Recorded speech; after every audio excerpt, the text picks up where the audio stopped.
BFM 89.9. Good morning, I'm Nadia Hassan and this is your morning headlines. I'm sitting in for Sharad Kutin because he's feeling a bit under the weather. But hey, I've also been away for a couple of weeks. If you missed me, I'm back. But funnily enough, although I've been gone, headlines still don't have to change. And I saw this over the weekend and today all the papers have basically done the same thing, talking about the MB crisis. MB crisis meaning Khalid and the fact that he has been sacked from his party. Not his post, mind you. He's been sacked from his party. So it talks about the MB crisis dragging on. So all the papers have taken pretty much the same perspective, but the thing is the fact that it's not going to be so soon. He's still in his post at least until the end of the month because he still needs to see the Sultan about this whole issue and his resigning, etc., and whether he becomes an independent party. And because of that, the Sultan's apparently going to go away this Wednesday, only back at the end of August, so it's going to drag on. So for a while you still see, but you know, it's still not the best thing to kind of have when you know that your party's pretty much sacked you. The interesting thing is the Star has done is that they've actually done a couple of views, and plus they've added the peanut gallery as well. So it talks about Khalid staying on for such a while. Royal Court Council is meeting today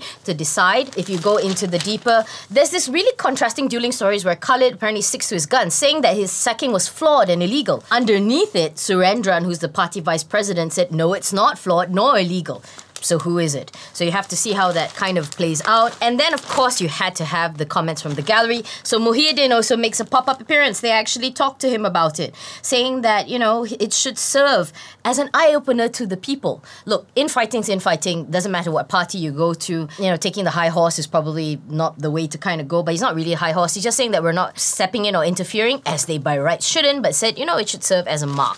Malay Mail goes a bit more thing, talking about All Eyes on Palace, going back to the royal issue about it, and with this really, really nice picture of him. But again, the palace still remains a question mark. New Straits Times tries to resolve the issue though and talks about Khalid to join PAS. There have been reports that said that PAS wouldn't mind if Khalid joined. That's another issue entirely, but whether this actually happens, but it's a big question mark and we'll have to see whether that works out. Utosan and the Suns pretty much say the same thing, but the Sun, I have to give it to the editors more than anything else, talks about some of turbulence, meaning the MB issue, but they also put it right above conveniently this huge picture of this Typhoon Halong, which is actually on the Pacific Ocean. Nice little work there, nice little picture association, but of course, you think about the turbulence and you never really know which one is associated with. Sinar Stan is a bit more thing, talking about how PAS, sedia, tinggal pakatan. You know, that's another thing that you have to look at. So this whole PAS thing is going to be the big question mark.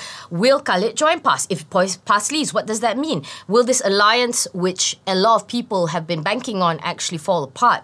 So many questions, so many answers.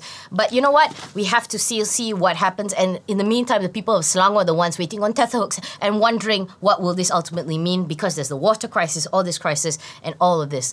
So still more questions to be answered. Of course, the other big question for this matter, which we'll go to quickly, is who's going to replace him? That is, of course, going to be the million-dollar question if and when, you know, he finally vacates the post. Azmin Ali's name has popped up, as it always seems to.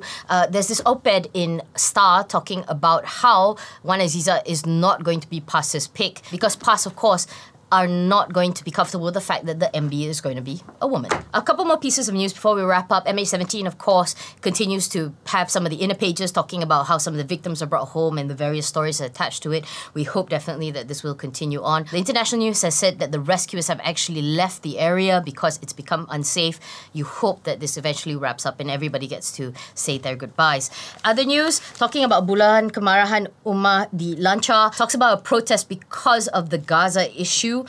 There's a lot of questions about this. Of course, there's a lot of banding together and a lot of opinions about it. You know, this is one way of people of showing their stand. There's another piece of news that caught my eye. Most of you who follow me kind of know this. I'm very, very picky of what people put on Facebook because I think most people don't have a filter when it comes to social media. They just say whatever they want to because they consider it a platform. And I always think that people should, in general, just sort of watch what they say. Saying that, this is not the way to do it. They're talking about a move to tighten social media laws because there have been incidents on Facebook where people disrespected religion or disrespected others. So the government is apparently ready to amend the Sedition Act on the existing laws to enable action to be taken against them. This is not the solution. People are adults. They should watch what they say. This is not the way to curtail freedom, because what it happens is it just makes people angrier. And at this point in time, is that what really you want to want? In fact, the MCA youth did themselves oppose the Facebook block, and I agree with that completely. We finish, as always, definitely with Harian Metro. And this time, it's a little juicy kind of entertainment piece talking about this Rohaniza Aladip.